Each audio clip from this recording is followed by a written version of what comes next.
Subscribe कीजिए आपके अपने इस YouTube चैनल को और दबा दीजिए बेल आइकन को लेटेस्ट एजुकेशन वीडियोस के लिए।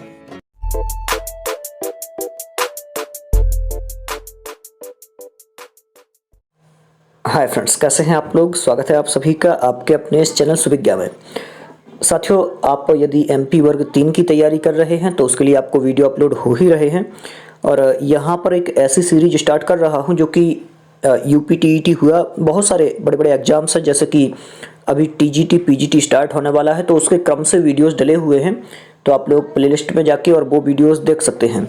इसके अलावा ये जो सीरीज है, यहाँ पर संस्कृत के बहुत ज़्यादा पूछे जाने वाले प्रश्न, क्योंकि आप लोगों को पता ही है कि संस्कृत की प्रतियोगी परीक्षाएं कैसी भी हों, वहाँ पर रिपीटेशन ज़्यादा चलता है।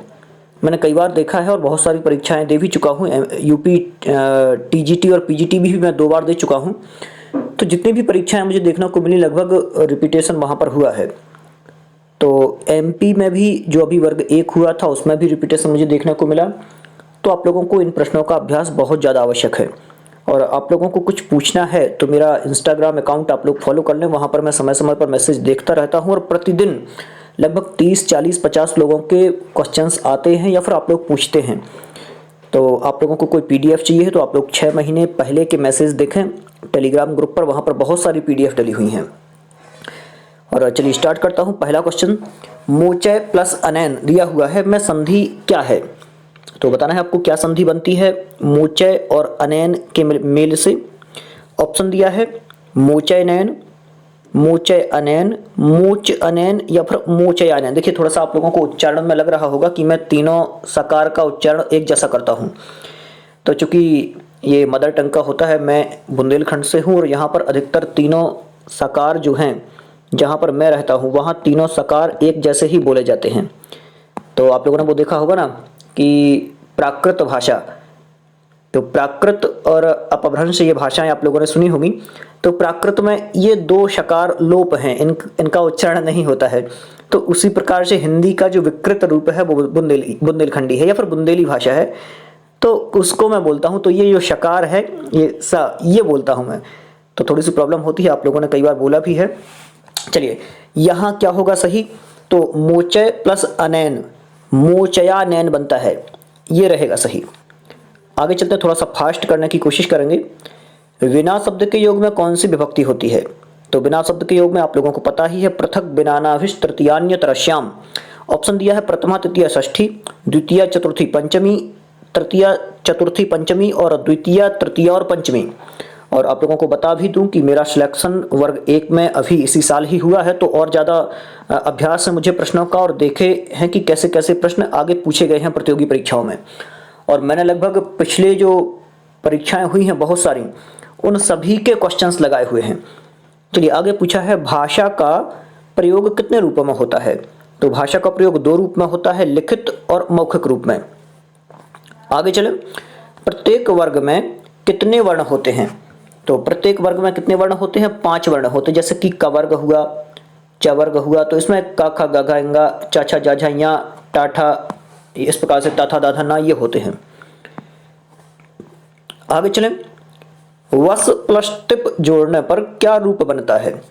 तो वस धातु है, टिप प्रत्यय है, इसको जोड़ने पर क्या बनेगा? वस्ती, वसअति, वसति या फिर वसति। तो ये रहेगा सही, वसति, वसतः, वसंती बनता है। आगे, शक्ति प्लस मतुप क्या बनेगा? शक्ति प्लस मतुप क्या बनेगा? तो शक्तिवान दिया हुआ है, शक्तिमत दिया है, शक्तिमान दिया है या फिर शक्तिमत ये दिया है। सही रहेगा शक्तिमान ये वाला।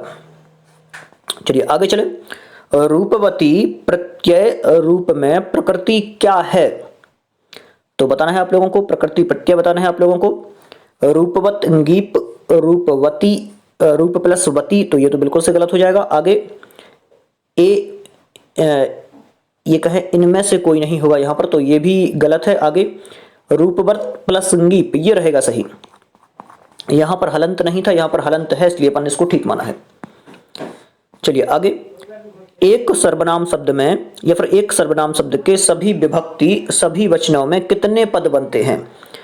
तो कितने पद बनते होंगे? थोड़ा सा ये प्रश्न डाउट भी था आप लोगों को, कोई दिक्कत नहीं है। एक सर्वनाम शब्द है, जैसे कि सर्व शब्द है, तो इसके सभी विभक्ति और सभी वचनों में कितने पद बनेंगे? देखिए विभक्तियां कितनी होंगी यहाँ पर, एक तो कंटिन्यू 1 2 3 4 5 6 7, सप्तमी विभक्ति तक चलेंगे इसको रूप, और सब में 3 3 करके होंगे, 3 3 3 3, तो 7 3 21, ऐसा। तो कितने बनेंगे? 21 बनेंगे, ये रहेगा सही सर्व शब्द में। आगे चलें, पच धातु का लृट लकार प्रथम पुरुष बहुवचन में शुद्ध रूप कौन सा है? तो देखिए लकार कौन सा दिया है, पहले तो धातु देखना है अपन को, पच धातु है, ठीक है। पच धातु का भी कौन सा लकार है? लिट। अब लिट लकार में कैसे चलते हैं? तो पक्षति, पक्षतः, पक्षंती, ऐसे चलते हैं। तो बहुवचन आपको बताना था 1 2 3, ये वाला एक वचन, द्विवचन और बहुवचन, तो ये वाला बताना था आपको, पक्षति, पक्षतः, पक्षंती, ये चलेगा। सही क्या रहेगा? पक्षंती सही रहेगा। और बार बार अभ्यास करने से आएगा, जब आप इनको पढ़ेंगे कई बार और याद करेंगे, रटेंगे तो आएगा। आगे, नपुंसकलिंग क्रमवाची शब्द बनाने में किस प्रत्यय का प्रयोग होता है? तो नपुंसकलिंग बनाना है अपन को तो तमम प्रत्यय का प्रयोग होगा, यह रहेगा सही। आगे शब्द दिया है ज्ञाने। ज्ञाने में कौन सी विभक्ति है ज्ञाने शब्द में? बिल्कुल से आसान प्रश्न है, ज्ञाने शब्द के आप लोगों ने शब्द रूप चला के देखे होंगे। तो ज्ञाने शब्द में आप लोगों को बताना है कि कौन सी विभक्ति है, क्या सप्तमी है, तृतीया है, प्रथमा है या पंचमी है? तो करेक्ट क्या हो जाएगा? सप्तमी विभक्ति, ज्ञाने, ज्ञान में, ज्ञाने, ज्ञान में। आगे चले, आसान सा दिया हुआ है, सह पादेन खंजः अस्ति। इस वाक्य में पादेन शब्द में किस विभक्ति का प्रयोग हुआ है? तो सह पादेन खंजः अस्ति बिल्कुल से सही है। आप लोगों ने सुना होगा पादेन खंजः सरसा खलवाटः, ऐसे सुने होंगे। तो जो भी विकृत अंग होता है उसमें तृतीया विभक्ति होती है। और अक्षणा, काणा, बहुत सारे उदाहरण हैं, एक ही सूत्र के सारे उदाहरण हैं। कौन सी विभक्ति होगी? तृतीया विभक्ति होगी यहाँ पर। और सूत्र कौन सा है? तो ये नांग विकारः नाम से एक सूत्र है, उससे होता है। आगे दिया है 4 संख्या का नपुंसकलिंग शब्द क्या है? तो 4 संख्या का नपुंसकलिंग शब्द क्या है बताना है आपको, चतुरः, चत्वारः, चतस्रः या फिर चत्वारी। तो चत्वारी होगा। और आप लोगों को एक चीज और बता दूं कि आप लोग जब भी गिनती याद करें तो उसका स्त्रीलिंग, पुल्लिंग और नपुंसकलिंग तीनों लिंगों में उसको याद करें कि ये क्या बनेगा। और गिनती जो होती है उसमें 1 2 और 3, मतलब 1 2 3 4 और 5 तक, हाँ 4 तक कर लें। इनका तो आपको रटा हुआ होना चाहिए कि 1 को क्या बोलेंगे, 2 को क्या बोलेंगे, 3 को क्या बोलेंगे, 4 को क्या बोलेंगे, तो ये आप याद कर लें। इसके पहले ये सारे वीडियोस अपलोड हैं तो आप लोग देख सकते हैं। आगे, अयोगवाह के कितने प्रकार होते हैं? देखिए अयोगवाह दिया हुआ है तो अयोगवाह के 4 प्रकार होते हैं। जो विसर्ग आदि होते हैं इनको अयोगवाह बोलते हैं। पद्मानी आदि जो वर्ण हैं, मतलब कि जो ना तो स्वर हैं और ना व्यंजन हैं, सीधा सीधा कहें ना जो स्वर है ना व्यंजन है, वो क्या कहलाते हैं? अयोगवाह कहलाते हैं। और इसके कितने प्रकार हैं? तो ये 4 प्रकार के हैं, सामान्य रूप से 4 प्रकार के हैं। आगे, सूर्याधारितम शब्द दिया हुआ है, शब्द का संधिच्छेद क्या है? सूर्याधारितम मतलब सूर्य पर आधारित, सूर्याधारितम। तो सूर्य आधारित 2 शब्द बनेंगे, कौन क्या रहेगा सही? कहां पर दिया है? सूर्य प्लस आधारित, ये सूर्य प्लस आधारितम, सूर्याधारितम। यहां पर बड़ा सूर्या दिया हुआ है, ये गलत हो जाएगा। सूर्य प्लस आधारितम दिया है, ये भी गलत होगा। सूर्याधारितम, ये भी गलत है। पहला वाला ही रहेगा सही, करेक्ट आंसर पहला वाला, सूर्य प्लस आधारितम। आगे, दात्री प्रत्यय में प्रकृति प्रत्यय क्या है? तो दात्री इंगीप पहला दिया है ऑप्शन, दात्री इंगीप, और तीसरा दिया है दात्री प्लस टाप, और फिर दत्री प्लस इंगीप दिया हुआ है।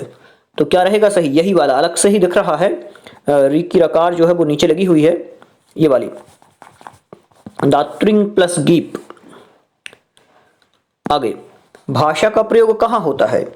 तो इसके पहले भी बता चुका हूं, भाषा का प्रयोग मौखिक और लिखित होता है, दोनों दिया हुआ है, यही रहेगा सही। बोलना तो आप कभी लगा ही ना देना, क्योंकि कई लोग समझ लिया है, मतलब कि इतना ध्यान नहीं देते हैं और लगा देते हैं कि भाषा का प्रयोग बोलने में होता होगा। तो का और खा दोनों सही हैं। आगे, हसित्वा दिया हुआ है, हसित्वा प्रत्यय रूप में प्रकृति प्रत्यय क्या होगा? तो हसित्वा प्रत्यय में प्रत्यय रूप में प्रकृति प्रत्यय आपको बताना है।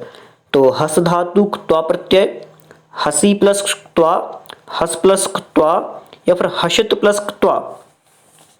तो यहां आप लोगों को बताना है सही क्या रहेगा। तो धातु कौन सी है? पहले तो ये हस धातु है, ठीक है। प्रत्यय कौन सा रहेगा यहाँ पर? त्वा, का आधा ता बड़ा वा, ये वाला, तो ये रहेगा सही। ठीक, आगे चलते हैं।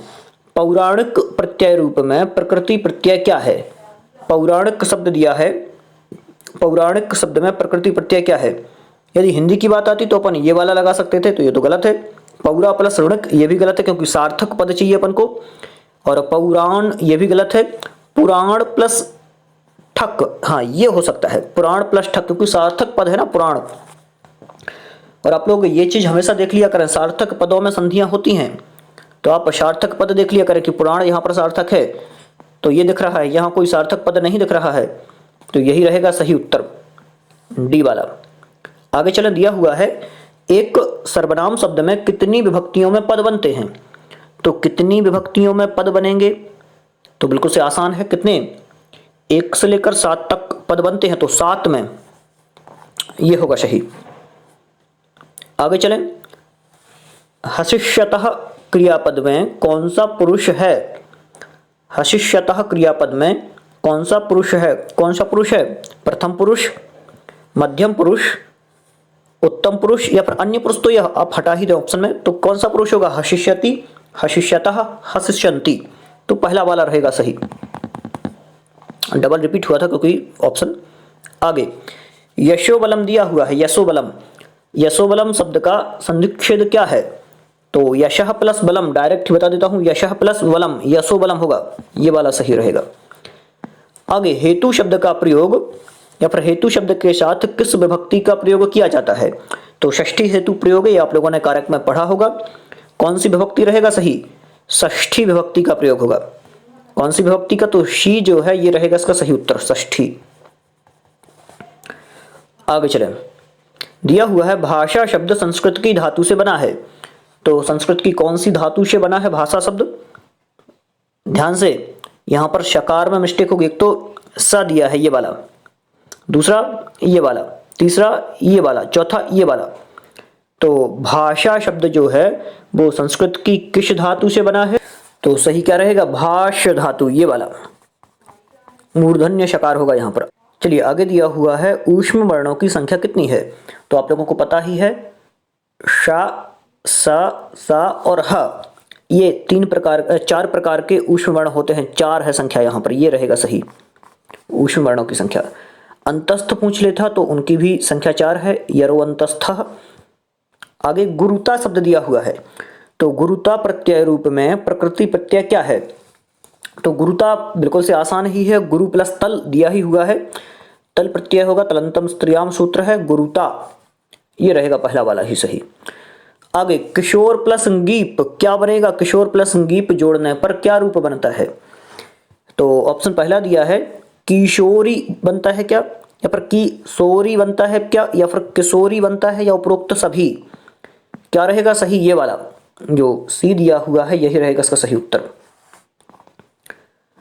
आगे चलते हैं, स्था धातु का लट लकार प्रथम पुरुष बहुवचन में शुद्ध रूप क्या है? स्था धातु है, इसका लट लकार है, प्रथम पुरुष बहुवचन है, तो क्या बनेगा रूप? आप लोगों को ये बताना है, बिल्कुल से आसान है। पहला ऑप्शन दिया है स्थास्यति, स्थास्यन्ति, तिष्ठन्ति या फिर तिष्ठति। तो देखिए, स्था धातु है, लट लकार है और बहुवचन है। जब बहुवचन है तो क्या आएगा? तिष्ठन्ति, क्योंकि ये एक वचन है और ये बहुवचन है दोनों। आगे, नी उपसर्ग पूर्वक वस धातु से तिप प्रत्यय होने पर कौन सा रूप बनता है? निवसत बनता है क्या? गलत। निवसित बनता है क्या? गलत। निवसिति बनता है, ये भी गलत। निवसति बनता है, यही रहेगा करेक्ट आंसर, निवसति बनता है। आगे चले, 50 दिया हुआ है, 50, जो तो 50 का संस्कृत शब्द क्या होगा? 50 कहां पर है? ये पंचशत है, गलत। 50 है, ये गलत। पंचशत है, ये भी गलत, ये रहेगा सही 50। आगे, क्रमवाची शब्द किन किन लिंगों में बनते हैं? क्रमवाची शब्द किन किन लिंगों में बनते हैं? पुल्लिंग में भी बनते हैं, स्त्रीलिंग में भी बनते हैं और नपुंसक लिंग में भी बनते हैं। तो क्या रहेगा? तीनों लिंगों में बनते हैं क्रमवाची शब्द। आगे चलें, सर्वतः शब्द के योग में किस विभक्ति का प्रयोग होता है? आप लोगों ने देखा होगा सर्वतः शब्द जो है, तो इस सर्वतः मैं बता देता हूँ आपको। अभितः, परितः, समया, निकषा, हा, प्रतियोगिपी ये भी है। उपसर्ग तशो कार्य ये भी है। और जो द्वितीय विभक्ति है उसमें सर्वतः शब्द भी है एक जगह, मतलब सभी ओर। तो यहाँ पर द्वितीय विभक्ति का प्रयोग होता है सर्वतः में। उभयतः हुआ, सर्वतः हुआ, अभितः हुआ, परितः हुआ, समया हुआ, निकषा हुआ ये। तो कौन सी विभक्ति होगी? द्वितीय, ये वाला द्वितीय विभक्ति होगी सर्वतः में। आगे दिया है परार्धः। परार्धः शब्द का संधिच्छेद क्या होगा? पर प्लस अर्धम, पर प्लस आर्धम, परा प्लस अर्धः या फिर उपरोक्त सभी। तो क्या होगा परार्ध का? परा प्लस अर्धः, परार्धः ये रहेगा सही। आगे चलें, स्वर और व्यंजन के बीच में स्थित वर्ण क्या कहलाते हैं? स्वर और व्यंजन के बीच में स्थित वर्ण क्या कहलाते हैं? अंतस्थ वर्ण कहलाते हैं, ऊष्म वर्ण कहलाते हैं, स्पर्श वर्ण कहलाते हैं या फिर अनुस्वार वर्ण कहलाते हैं। क्या दिया हुआ है? स्वर और व्यंजन के बीच में स्थित जो वर्ण हैं वो क्या कहलाते हैं? सही रहेगा, अंतस्थ वर्ण कहलाते हैं वो, अंतस्थ वर्ण। आगे चलें, दिया हुआ है संस्कृत भाषा की लिपि क्या है? यहां पर आप लोगों को संस्कृत भाषा की लिपि बताना है। संस्कृत भाषा की लिपि क्या है? गुरुमुखी है क्या, खरोष्ठी है क्या, रोमन है क्या या फिर देवनागरी है? तो संस्कृत भाषा जो है इसकी लिपि देवनागरी कही जाती है, यही रहेगा सही।